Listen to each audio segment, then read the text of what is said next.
ಬಾಲಕರು ಮತ್ತು ಬಾಲಕಿಯರು ಅಪರಾಧ ಜಗತ್ತಿಗೆ ತೆಗೆದುಕೊಳ್ತಾ ಇರುವಂತಹ ರೀತಿ ನೋಡಿದರೆ ಗಾಬರಿ ಹುಟ್ಟಿಸುವ ಅಂಕಿಅಂಶವೇ ಆಗಿದೆ. ಬೆಂಗಳೂರು ನಗರದಲ್ಲೇ 1600ಕ್ಕಿಂತಲೂ ಜಾಸ್ತಿ ಮಕ್ಕಳು ಅಪರಾಧ ಜಗತ್ತಿಗೆ ತೆರೆದುಕೊಂಡಿದ್ದಾರೆ. ಒಟ್ಟು 3 ವರ್ಷದ ಅವಧಿಯಲ್ಲಿ 10,000 ಜನ ಮಕ್ಕಳು ಅಪರಾಧ ಪ್ರಕರಣದಲ್ಲಿ ತೊಡಗಿಕೊಂಡಿದ್ದಾರೆ. ಎಲ್ಲವನ್ನೂ ಗಮನಿಸ್ತಾ ಬಂದಾಗ ಕೆಲವರು ಕೌಟುಂಬಿಕ ಹಿನ್ನೆಲೆ ಇದೆ. ಭಾರಿ ಬಿಡಿಬಿಡಿಯಾಗಿ ಹೇಳೋದಾದರೆ ಯಾಕೆ ಮಕ್ಕಳು ಅಪರಾಧ ಜಗತ್ತಿಗೆ ಎಂಟ್ರಿ ಆಗ್ತಿದ್ದಾರೆ ಅಂತ ಹೇಳಿದರೆ ಬಲಿಷ್ಠವಾದಂಥ ಕಾರಣ ಅಂತ ಹೇಳಿದರೆ ಗ್ರಾಮೀಣ ಮಟ್ಟದಲ್ಲಿ ಆಗಿರ್ಬೋದು, ನಗರ ಮಟ್ಟದಲ್ಲೇ ಆಗಿರ್ಬೋದು, ಮೊಬೈಲ್ನಲ್ಲಿ ಬರುವಂಥ ಅಪರಾಧ ಪ್ರಕರಣಗಳನ್ನು ಅಥವಾ ಅಪರಾಧ ಸೀರಿಯಲ್ಗಳನ್ನು ಅಥವಾ ಅಪರಾಧೀಕರಣದ ಇತರೆ ವಿಚಾರಗಳನ್ನು ಗಮನಿಸುತ್ತಲೇ ಮಕ್ಕಳು ಅಪರಾಧ ಜಗತ್ತಿಗೆ ಎಂಟ್ರಿ ಆಗ್ತಾ ಇರೋದು ಕಂಡು ಬಂದಿದೆ. ಅದಲ್ಲದೆ ಏಕಪೋಷಕರು ಅಂತ ಹೇಳಿದರೆ ತಾಯಿ ಸೊತ್ತೋಗಿರ್ಬೋದು ಅಥವಾ ತಂದೆ ಆಲ್ಕೋಹಾಲಿಕ್ ಹ್ಯಾಬಿಟ್ ಆಗಿರ್ಬೋದು ಮತ್ತು ಜೂಜುಕೋರ ಆಗಿರ್ಬೋದು, ಅವರ ತೆಗೆದುಕೊಂಡಂಥ ಸಾಲ ತೀರಿಸ್ಲಿಕ್ಕಾಗಿರ್ಬೋದು. ಅದೇ ರೀತಿಯಾಗಿ ಏಕ ವ್ಯಕ್ತಿಯಾದಂಥ ತಾಯಿಯೊಬ್ಬಳು ಅನಾರೋಗ್ಯ ಪೀಡಿತಳಾಗಿ ಅವಳಿಗೆ ಚಿಕಿತ್ಸೆ ಕೊಡಲಿಕ್ಕೆ ಅವಳ ಹತ್ರ ದುಡ್ಡಿಲ್ಲದೆ ಇದ್ದಾಗ ಮಕ್ಕಳು ಕಳ್ತನ ಮಾಡಿ ತಾಯಿಗೆ ಚಿಕಿತ್ಸೆ ಕೊಡುವ ವಿಚಾರವಾಗಿರ್ಬೋದು, ಅಥವಾ ತಾಯಿ ತೆಗೆದುಕೊಂಡ ಸಾಲ ಪ್ರಮಾಣದ ವಿಚಾರಗಳಾಗಿರ್ಬೋದು, ಅದರ ಕಂತುಗಳನ್ನು ಕಟ್ಟಲಿಕ್ಕೂ ಕೂಡ ಅಪರಾಧ ಜಗತ್ತಿಗೆ ಎಂಟರ್ ಆಗ್ತಾ ಇರೋದು. ಅದಲ್ಲದೆ ಅತ್ಯಾಚಾರದಂತಹ, ದರೋಡೆಗಳಂತಹ, ಗುಂಪುಗಾರಿಕೆ ಇರುವಂತಹ ಇತರೆ ಅಂಶಗಳೊಟ್ಟಿಗೆ ಅವರು ಸೇರಿಕೊಂಡು ಈ ಥರದ ಪ್ರಕ್ರಿಯೆಯಲ್ಲಿ ತೊಡ್ಕೊಂಡಿರೋದು ಕಂಡುಬರ್ತಾ ಇದೆ ಸರ್. ಎಲ್ಲಕ್ಕಿಂತ ಹೆಚ್ಚಾಗಿ ಗ್ರಾಮೀಣ ಮಟ್ಟದಲ್ಲಾಗಿರ್ಬೋದು ಅಥವಾ ನಗರ ಮಟ್ಟದಲ್ಲಾಗಿರ್ಬೋದು ತಮ್ಮ ಹೊಟ್ಟೆಯನ್ನು ತುಂಬಿಸಿಕೊಳ್ಳಲಿಕ್ಕೆ ದೊರಡೆಗೆ ಹೋಗಿರುವಂಥದ್ದನ್ನು ನಾವು ಕಂಡು ಬರ್ತಾ ಇದ್ದೀವಿ. ಮತ್ತು ಅತ್ಯಾಚಾರದಂತಹ ಪ್ರಕರಣಗಳು ಭಾರಿ ಗಂಭೀರವಾಗಿ ಪರಿಣಾಮವನ್ನು ಮೈನರ್ ಮಕ್ಕಳ ಮೇಲೆ ಇವರ ಪ್ರಭಾವಗಳು ಬೀರಿ ಇವರ ಲೈಂಗಿಕ ದೃಷ್ಟಿಯನ್ನು ತೀರಿಸಿಕೊಳ್ಳಲಿಕ್ಕೆ ಅಪರಾಧಗಳನ್ನ ಎಸಗ್ತಾ ಇರೋದು ಕಂಡುಬಂದಿದೆ. ಅದಲ್ಲದೆ ಮಾನವ ಸಾಗಾಣಿಕೆಯಂತಹ ಒಂದು ಪ್ರಕ್ರಿಯೆಯಲ್ಲಿಯೂ ಮಕ್ಕಳು ತೊಡಗಿಸಿಕೊಂಡಿರೋದು ಕಂಡುಬರ್ತಾ ಇದೆ. ಗಾಂಜಾ, ಮಾದಕ ದ್ರವ್ಯಗಳ ಮಾರಾಟದಲ್ಲಿ ಅಥವಾ ಸಾಗಾಟದಲ್ಲಿ ಸೇರಿಕೊಂಡಿರುವುದು ಕಂಡು ಬರ್ತಾ ಇದೆ. ಮತ್ತು ಈ ರೌಡಿ ಪಂಚಾಯತ್ಗಳಿರ್ತಾವಲ್ಲ, ಆ ರೌಡಿಗಳ ಮರಿ ರೌಡಿಗಳಾಗಲಿಕ್ಕೆ ಅವರೊಟ್ಟಿಗೆ ಪ್ರೇರೇಪಣೆ ಮಾಡುವಂಥದ್ದು ಕಂಡು ಬರ್ತಾ ಇದೆ. ಅದರಲ್ಲಿ ಫೇಸ್ಬುಕ್ಕಲ್ಲಿ ಬರುವಂಥ ರೀಲ್ಸ್ಗಳಲ್ಲಿ ಈ ರೌಡಿಗಳು ಬರೋದನ್ನ ಆ ಬಂದ ಗಜ, ಆ ಬಂದ ಸಿಂಹ ಅಂತ ಹೇಳಿ ಹಾಕ್ಸ್ಕೊಂಡು ಅವ್ರನ್ನ ಫಾಲೋವರ್ ಆಗಿ ಲೈಕ್ ಕೊಟ್ಕೊಂಡು ಅವ್ರನ್ನ ಫಾಲೋವರ್ ಆಗಿ ಇವರು ಮರಿ ಫೋಕಸ್ ಆಗಿ ಮಚ್ಚಿಡ್ಕೊಳ್ಳೋದು, ಕತ್ತಿ ಹಿಡ್ಕೊಳ್ಳೋದು ಇವೆಲ್ಲವನ್ನು ಮಾಡ್ತಾ ಇದ್ದಾರೆ. ಇದನ್ನು ಗಮನಿಸ್ತಾ ಬಂದರೆ ಸಮಾಜ ಎತ್ತ ಸಾಗ್ತಾ ಇದೆ ಅಂತನ್ನೋದು ಸ್ಪಷ್ಟ. ಎಲ್ಲಕ್ಕಿಂತ ಹೆಚ್ಚಾಗಿ ಶಾಲೆಗಳು, ಸರ್ಕಾರಿ ಶಾಲೆಗಳಲ್ಲಿ ಮಕ್ಕಳು ಓದಲಿಕ್ಕೆ ಆಗದೆ ಇರುವಂತಹ ಒಂದು ಶಿಕ್ಷಕರಿಲ್ಲದೆ ಇರುವಂತಹ ಸ್ಥಳಗಳಾಗಿ ಪರಿವರ್ತನೆಯಾಗಿದೆ.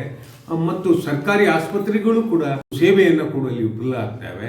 ಇದೆಲ್ಲ ಅಸಮಾನತೆಯು ಬುಗಲಿ ಹೇಳ್ತಾ ಇರುವ ಸಂದರ್ಭದಲ್ಲಿ ಈ ಅಸಹನೆಯನ್ನು ಸಹಿಸಲಿಕ್ಕಾಗದೆ ಈ ಮಕ್ಕಳುಗಳು ಈ ಥರದ ದೊರಡೆಗೆ, ಭಿಕ್ಷಾಟನೆಗೆ, ಕಳ್ತನಕ್ಕೆ, ಅತ್ಯಾಚಾರಕ್ಕೆ, ಅದಲ್ಲದೆ ಮಾನವ ಸಾಗಾಣಿಕೆಗೆ, ಡ್ರಗ್ಸ್ಗೆ ಅಡಿಕ್ಷನ್ ಆಗ್ತಾ ಇರುವಂಥದ್ದು ಕಂಡು ಬರ್ತಾ ಇದೆ ಸರ್. ಭಾರಿ ಮುಖ್ಯವಾಗಿ 3 ರೀತಿಯಲ್ಲಿ ಗಮನಿಸ್ಬೋದು. ಏನಂತ ಹೇಳಿದರೆ, ರೌಡಿಗಳನ್ನು ಫಾಲೋ ಮಾಡೋದು ಒಂದು ರೀತಿಯಾದಂಥ ಲಕ್ಷಣದಲ್ಲಿ ನಮಗೆ ಕಂಡು ಬರ್ತಾ ಇದೆ. ಎರಡನೇದು, ತಾವಾಗಿಯೇ ಅಲ್ಲದಿದ್ದರೂ ವಾತಾವರಣ ಸೃಷ್ಟಿ ಆಗೋದು. ಮೈಕ್ರೋ ಫೈನಾನ್ಸಲ್ಲಿ ಅವ್ರ ತಾಯಿ ಸಾಲ ತೊಗೊಂಡ್ಬಿಟ್ಟಿರ್ತಾರೆ. ಆ ಸಾಲ ತೀರಿಸ್ಕೊಳ್ಳಿಲ್ಲ ಅಂದರೆ ವಿಷ ಕುಡಿತೀನಿ ಅಂತಾರೆ. ಆಗ ಒಬ್ಬನೇ ಮಗನ ಜವಾಬ್ದಾರಿ ಹೆಚ್ಚಿಗೆ ಆಗೋದ್ರಿಂದ ಆ ಸಾಲ ಈ ಅಪ್ರಾಪ್ತನಲ್ಲಿ ತೀರಿಸ್ಲಿಕ್ಕಾಗ್ತಾ ಇರೋದ್ರಿಂದ ಕಳ್ತನಕ್ಕೆ ಹೋಗ್ತಾನೆ, ದೊರೋಡೆಗೆ ಹೋಗ್ತಾ ಇದ್ದಾನೆ. ಮತ್ತು ಸ್ನೇಹಿತರೊಟ್ಟಿಗೆ ಸೇರಿಕೊಂಡು ಗಾಂಜಾ, ಅಫೀಮುಗಳನ್ನ ಬೈ ಮಾಡಲಿಕ್ಕೂ ಕೂಡ ಕಳ್ತನ ಮಾಡುವಂಥದ್ದು. ಮತ್ತು ಎಲ್ಲಕ್ಕಿಂತ ಹೆಚ್ಚಾಗಿ ಸರ್ಕಾರ ಮಾಡುತ್ತಿರುವ ನೀತಿ ಇದೆಯಲ್ಲ ಸರ್, ಭಾರಿ ಪ್ರಮುಖವಾಗಿ ಗಮನಿಸಬೇಕಿದು. 20ಕ್ಕೂ ಹೆಚ್ಚು ಈ ಮೊಬೈಲ್ ಗೇಮ್ ಮಾಡ್ತಾವಲ್ಲ, ಆ ಗೇಮ್ಗಳು ಆಡುವಂಥವು ಲೈಸೆನ್ಸೇ ತಗೊಂಡಿಲ್ಲ. ಆದರೆ ಇಲ್ಲಿಯ ಮಕ್ಕಳ ಹಣವನ್ನು ಕಟ್ಟಿಸ್ಕೊಂಡು ಸೋಲಿಸಿ ಆ ಮಕ್ಕಳಿಗೆ ಚಿತ್ರಹಿಂಸೆ ಕೊಟ್ಟು ಅವು ಕಳ್ತನಕ್ಕೆ, ದರೋಡೆಗೆ ಹೋಗುವ ಹಾಗೆ ಮಾಡಿವೆ. ಸರ್ಕಾರದ ಪಾತ್ರವೂ ಇಲ್ಲಿ ಭಾರಿ ಮುಖ್ಯವಾಗಿ ಎದ್ದು ಕಾಣ್ತಾ ಇದೆ. ಈ ನಿಟ್ಟಿನಲ್ಲಿ ಕಟ್ಟುನಿಟ್ಟಿನ ಕ್ರಮಗಳನ್ನು ತೆಗೆದುಕೊಳ್ಳಲಿ ವಿಫಲರಾಗ್ತಾ ಇದ್ದಾರೆ. ಸರ್ಕಾರ ಬಹುಶಃ ನಮ್ಮ ಪ್ರಜೆಗಳು, ಈ ಕ್ಷಣದ ಪ್ರಜೆಗಳು, ಈ ಮಕ್ಕಳು ಬೆಳೆದ್ರಲ್ವ ಶಕ್ತಿದಾಯಕವಾದ ರಾಷ್ಟ್ರ ಕೊಡಬೇಕು ಅನ್ನುವಂಥ ಮಾತುಗಳನ್ನ ಆಡ್ತಾರೆ ವಿನಾ ಈ ಮಕ್ಕಳ ಪರವಾದಂಥ ಆಲೋಚನೆ ಮಾಡುವಂಥವ್ರನ್ನೊಟ್ಟಿಗೆ ಕೂತು ಮಕ್ಕಳ ವಿಷಯಗಳನ್ನು ಚರ್ಚಿಸಿ ಯಾವ ರೀತಿಯಾದ ಪ್ರಯತ್ನಗಳನ್ನು ಹಾಕಬೇಕು ಅನ್ನುವಂಥದ್ದು ಶಿಕ್ಷಣ ಇಲಾಖೆಗೂ ಇಲ್ಲ. ನಮ್ಮಲ್ಲಿರುವ ಮೌಲ್ಯಯುತವಾದ ಶಿಕ್ಷಣಗಳನ್ನು ಒದಗಿಸುವಲ್ಲಿ ವಿಫಲರಾಗ್ತಾ ಇದ್ದೇವೆ. ಯಾಕೆ ಅಂತ ಹೇಳಿದರೆ ಎಲ್ಲರೂ ಆಸೆ ಬುರುಕರು, ವ್ಯಾಪಾರಿಕ ದಂಧೆ ಆಗಿರೋದ್ರಿಂದ ಅದನ್ನು ಶಿಕ್ಷಣ ಅನ್ನಲಿಕ್ಕೆ ಬರಲ್ಲ. ಆ ಶಿಕ್ಷಣದ ಫೀಸನ್ನು ಕಟ್ಟಲಿಕ್ಕೂ ಕೂಡ ಮಕ್ಕಳು ದರೋಡೆಗೆ ಹೋಗಿರೋದನ್ನು ಕಂಡಿದ್ದೇವೆ. ಮತ್ತು ಸಣ್ಣ ಸಣ್ಣ ವಿಷಯವೂ ಕೂಡ, ಅಂದರೆ ಮೊನ್ನೆ ನೀವು ಗಮನಿಸಿರ್ಬೋದು, ಮೊಬೈಲ್ ತಗೊಂಡಿದ್ದಕ್ಕೆ ಪಾರ್ಟಿ ಕೊಟ್ಟಿಲ್ಲ ಅಂತ ಹೇಳಿ ಆ ಮೊಬೈಲ್ ತಗೊಂಡ ಸ್ನೇಹಿತನನ್ನೇ ಚುಚ್ಚಿ ಸಾಯಿಸಿದರು. ಇನ್ನೊಂದು ತಾಯಿ ಒಬ್ಬಳು ಸರಿಸಮಾನವಾಗಿ ಊಟ ಹಾಕಲಿಲ್ಲ ಅಂತ ಚುಚ್ಚಿ ಸಾಯಿಸಿದರು. ಮತ್ತು ಎಲ್ಲಕ್ಕಿಂತ ಹೆಚ್ಚಾಗಿ ಸಾಲಗಾರ ಸಮಸ್ಯೆಗಳನ್ನ ಇಟ್ಕೊಂಡು ಬದುಕುವಂಥದ್ದನ್ನ ಹಾಳು ಮಾಡ್ಕೊಂಡಿರುವಂಥದ್ದನ್ನು ನಾವು ಭಾಳಷ್ಟು ಕಾಣ್ತಾ ಇದ್ದೇವೆ. ಇದು ಏನನ್ನು ತೋರಿಸ್ತಾ ಇದೆ ಅಂತ ಹೇಳಿದ್ರೆ, ಸಮಾಜ ಸ್ವಸ್ಥಿತಿ ಹತ್ರ ಹೋಗ್ತಾ ಇಲ್ಲ, ನರಳೋ ಸ್ಥಿತಿಯಲ್ಲಿ ಹೋಗ್ತಿದೆ. 10,000 ಜನರು, 1-2 ಅಲ್ಲ, 10,000 ಜನರು ಮಕ್ಕಳು ಅಪರಾಧಿ ಲೋಕದೊಳಗಡೆ ಎಂಟ್ರಿ ಆಗಿದ್ದಾರೆ ಅಂದರೆ ಯಾವ ಮಟ್ಟದ ಎಚ್ಚರಿಕೆ ಬೇಕು ಅನ್ನುವಂಥದ್ದು ನಾವು ನೋಡಬೇಕು. JJ ಇದೆ, ಜೂನಿಯರ್ ಜಸ್ಟಿಸ್ ಆ್ಯಕ್ಟ್ ಅಂತ ಇದೆ. ಆಮೇಲೆ ಈ ಥರದ ಕಾನೂನು ಸಂಘರ್ಷಕ್ಕೆ ಒಳಗಾದಂಥ ಮಕ್ಕಳಿಗೆ ಜೂನಲ್ ಹೋಮ್ಗಳು ಅಂತ ಇದೆ. ಆದರೆ ಕಾನೂನು ಸಂಘರ್ಷಕ್ಕೆ ಒಳಗಾದಂಥ ಮಕ್ಕಳ ಜೂನಲ್ ಹೋಮಿಗೆ ಸಂಬಂಧಪಟ್ಟ ಹಾಗೆ ನೀವು ಗಮನಿಸ್ಬಿಟ್ರೆ ಅಲ್ಲಿ ಅಪರಾಧದ ಪರಿವರ್ತನೆ ಆಗೋದಕ್ಕಿಂತ ಹೆಚ್ಚಾಗಿ ಅಪರಾಧಗಳು ಜಾಸ್ತಿ ಘಟಿಸುವಂತೆ ಆಗುತ್ತೆ. ಯಾಕೆಂದರೆ ಅಲ್ಲಿ ಒಬ್ಬರು ನ್ಯಾಯಾಧೀಶರು, ಇಬ್ಬರು ಸೋಷಿಯಲ್ ವರ್ಕರ್ಸು ಎಲ್ಲ ಕೂತ್ಕೊಂಡು ಮಾಡ್ತಾರೆ. ಅಲ್ಲಿ ನೋಡಿದರೆ ನಿಮಗೆ ಮಕ್ಕಳಿಗೆ ಆಟ ಆಡುವ ಜಾಗವಿಲ್ಲ, ಓಡಾಡುವ ಜಾಗ ಇಲ್ಲ. ಅಪರಾಧ ಜಗತ್ತಿಂದ ಬಂದಿದ್ದಾರೆ ನಿಜ, ಹಾಗಂತ ಹೇಳಿ ಕೂಡಾಕಿ ಬೆಳೆಸಿದರೆ ಮತ್ತಷ್ಟು ಕ್ರೈಮ್ ಜಾಸ್ತಿ ಆಗುತ್ತೆ. ಹಾಗಾಗಿ 10,000 ಕಾನೂನಿನ ಸಂಘರ್ಷದಲ್ಲಿರುವಂಥ ಮಕ್ಕಳ ಸ್ಥಿತಿ ಮತ್ತಷ್ಟು ಚಿಂತಾಜನಕವಾಗಿ ಹೋಗ್ತಾ ಇದೆ. ಆಮೇಲೆ ಇವರಿಗೆ ಕೂಡಿಡುವಂಥದ್ದು ಅಸಹ್ಯ ಮತ್ತು ಅಸಹನೀಯವಾದದ್ದು, ಅಲ್ಲಿ ಪರಿವರ್ತನೆ ಆಗುವಂಥ ಯಾವ ಲಕ್ಷಣವೂ ಇಲ್ಲ. ಇದನ್ನು ಗೌರವಾನ್ವಿತ JJ ಅಂತ ಹೇಳಿದರೆ ಜೂನಿಯರ್ ಜಸ್ಟಿಸ್ ಆ್ಯಕ್ಟನ್ನು ಉಸ್ತುವಾರಿ ಮಾಡುವಂಥ ಹೈಕೋರ್ಟಿನ ಗೌರವಾನ್ವಿತ ನ್ಯಾಯಾಧೀಶರು ಕೂತು ಇದನ್ನು ಬಗೆಹರಿಸಬೇಕು. ಆದರೆ ಮಕ್ಕಳ ವಿಷಯದಲ್ಲಿ ಎಲ್ಲರೂ ಕೂಡ ಸಮರ್ಪಕವಾದಂಥ, ವಿಚಾರಪೂರ್ವಕವಾದಂಥ, ತಿಳುವಳಿಕೆ ಪೂರ್ವಕವಾದಂಥ ಜ್ಞಾನವನ್ನು ಹಂಚುತ್ತಾ ಇಲ್ಲ ಅನ್ನುವಂಥದ್ದು ಸ್ಪಷ್ಟ. ಆ್ಯಕ್ಟ್ಗಳು ಹೇಳ್ತವೆ. ಆ್ಯಕ್ಟ್ಗಳಲ್ಲಿ ಸಂಘರ್ಷಕ್ಕೊಳಗಾದವರು ಯಾರು ಅಂತ ಇವ್ರುಗಳೇ, ಪೊಲೀಸ್ ಇಲಾಖೆ ಆಗಿರ್ಬೋದು, ಜುಡಿಷರಿ ಇಲಾಖೆ ಆಗಿರ್ಬೋದು, ಇವುಗಳೇ ಸಂಘರ್ಷಕ್ಕೆ ಒಳಗಾಗಿವೆ. ಯಾಕೆ ಅಂತ ಹೇಳಿದರೆ ನ್ಯಾಯಸಮ್ಮತವಾದ ಹೀಗೇ ಇರಬೇಕು ಅನ್ನುವಂಥ ನಿಯಮಗಳಿದ್ದಾಗಿಯೂ ಕೂಡ, ಕಾನೂನಿದ್ದಾಗಿಯೂ ಕೂಡ ಆ ರೀತಿಯ ಆ್ಯಕ್ಟ್ಗಳ ಪರಿಪಾಲನೆ ಆಗ್ತಾ ಇಲ್ಲ. ಏಕೆ ಮೈಸೂರಿನ ಸಂಘರ್ಷದಲ್ಲಿರುವ ಒಂದು ಸೆಂಟ್ರಿಗೆ ಹೋದರೆ ಅಲ್ಲಿರುವ ರೂಮ್ಗಳು, ಅಲ್ಲಿರುವ ಅಡುಗೆ ಮನೆ, ಅಲ್ಲಿರುವ ಟಾಯ್ಲೆಟು, ಅಲ್ಲಿ ಒಳಗಡೆನೇ ಆಡಬೇಕಾದಂಥ ವಿಚಿತ್ರ ಸನ್ನಿವೇಶಗಳ ನಿರ್ಮಾಣ ಆಗಿದೆ. ಬ್ರೀತಿಂಗ್ ಪ್ಲೇಸಸ್ ಇಲ್ಲ, ಹಸಿರು ಗಿಡಗಳೇ ಇಲ್ಲ. ಇವೆಲ್ಲ ಅಪರಾಧ ಜಗತ್ತಿಗೆ ಎಂಟ್ರಿ ಆಗುತ್ತೆ.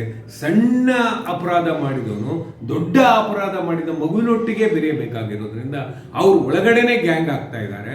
ಈ ನಿಟ್ಟಿನಲ್ಲಿಯೂ ಕೂಡ ಟೆಕ್ನಿಕಲ್ ಆಗಿ, ವಿಚಾರಬಲ್ಲವರಾಗಿ, ವಿವೇಕಬಲ್ಲವರಾಗಿ ಮತ್ತು ಎಲ್ಲಕ್ಕಿಂತ ಹೆಚ್ಚಾಗಿ ತರಬೇತಿ ಪೂರ್ವಕವಾದಂಥ ತರಬೇತಿಯನ್ನು ಕೊಡುವ ಜನರೊಟ್ಟಿಗೆ ಮಕ್ಕಳ ಕಾರ್ಯಕ್ರಮಗಳನ್ನ ಹಮ್ಮಿಕೋಬೇಕು. ಇಲ್ಲ ಅಂತ ಹೇಳಿದರೆ CWCಗಳು, JJBಗಳು ಪ್ರಾಮಾಣಿಕವಾಗಿ ಕೆಲಸ ಮಾಡಲಿಲ್ಲ ಅಂತ ಹೇಳಿದರೆ, ಪ್ರಾಮಾಣಿಕವಾಗಿ ಮಾಹಿತಿಯನ್ನು ಸರ್ಕಾರಕ್ಕೆ ಮುಟ್ಟಿಸ್ಲಿಲ್ಲ ಅಂತ ಹೇಳಿದರೆ ಇದು ಎಲ್ಲವೂ ನಿಷ್ಪ್ರಯೋಜಕ, ಏನಕ್ಕೂ ಪ್ರಯೋಜನ ಇಲ್ಲದಿರುವಂಥ ಆಗ್ಬಿಡ್ತವೆ.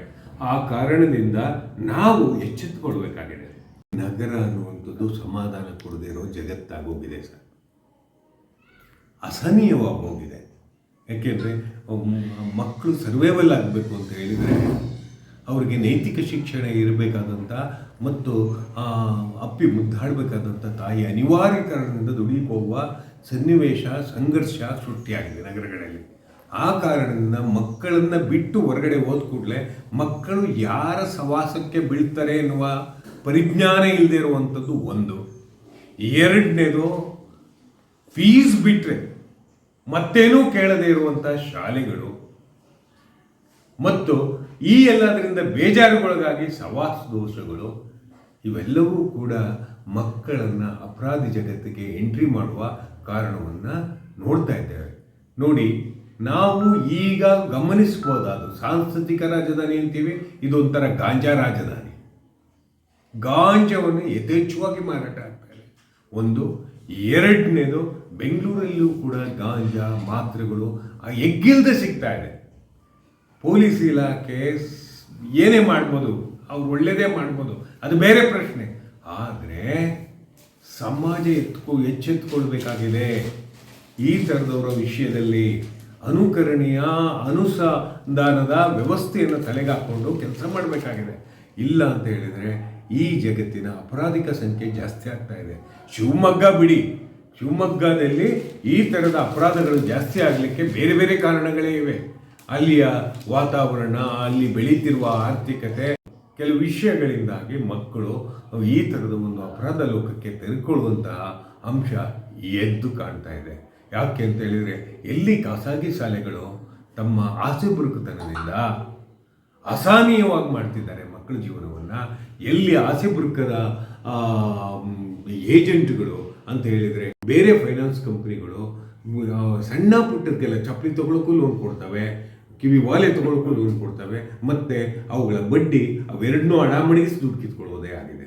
ಆ ಕಾರಣದಿಂದ ನೋಡಿ, 200% ಗ್ಯಾರಂಟಿಡ್ ಮೈಕ್ರೋ ಫೈನಾನ್ಸಲ್ಲಿ ಬಡ ಜನರು ಕಟ್ತಾ ಇರೋದು. ಆ ಕಾರಣದಿಂದ ಮಕ್ಕಳ ಮೇಲೆ ಹೊರೆ ಬೀಳ್ತಾ ಇದೆ, ಅಸಹನೀಯವಾದ ಹೊರೆ. ಆದರೆ ಮಕ್ಕಳು ತಂದು ಕೊಡುವಂತಹ ಸ್ಥಿತಿ ನಿರ್ಮಾಣ ಆಗೋಗಿದೆ. ಫೀಸ್ ಕಟ್ಟಬೇಕಾ, ಲೋನ್ ತಗೋ, ಲೋನ್ ಕಟ್ಟಬೇಕಾ, ಇನ್ಯಾರ್ದು ಕಿತ್ಕೊಂಬ, ಆ ಥರದಲ್ಲಿ ಆಗ್ತಾಯಿದೆ. ಮತ್ತು ಯಾವುದೇ ರೀತಿಯಾಗಿ ತಡೆಗೋಡೆಯನ್ನು ನಿರ್ಮಿಸಲು ಮೊಬೈಲ್ ಬರುವ ಅಶ್ಲೀಲ ಚಿತ್ರಗಳ ತಡೆಗೋಡೆಯನ್ನು ನಿರ್ವಹಿಸಲು ಅಥವಾ ನಿರ್ಬಂಧಿಸಲು ಪೋಷಕರು ಅನಕ್ಷರಸ್ಥರು, ನಾವೇ ಅನಕ್ಷರಸ್ಥರು ಮೊಬೈಲ್ ವಿಚಾರದಲ್ಲಿ. ಇನ್ನು ಅನಕ್ಷರಸ್ಥ ಪೋಷಕರು ಏನು ಮಾಡ್ತಾರೆ, ಕಂಟ್ರೋಲ್ ಸಿಗ್ತಾ ಇಲ್ಲ. ಹೀಗಾಗಿ ಬರುವ ಪುಂಖಾನುಪುಂಖವಾದಂತಹ ಮೊಬೈಲ್ ಬರುವಂತಹ ಅಶ್ಲೀಲಗಳನ್ನು ಗಮನಿಸಿ ಮತ್ತು ಕ್ರೈಮನ್ನು ಗಮನಿಸಿ ಕ್ರೈಮನ್ನು ಮಾಡ್ತಾ ಬರ್ತಾ ಇದ್ದಾರೆ. ಇದು ಭಾರಿ ವಿಷಾದನೀಯವಾದಂಥ ಸಂಗತಿ. ಇದನ್ನು ಗಮನಿಸಬೇಕಾಗಿರುವಂಥ ಅಂಶಗಳಲ್ಲಿ ಭಾರಿ ಮುಖ್ಯವಾಗ್ತದೆ.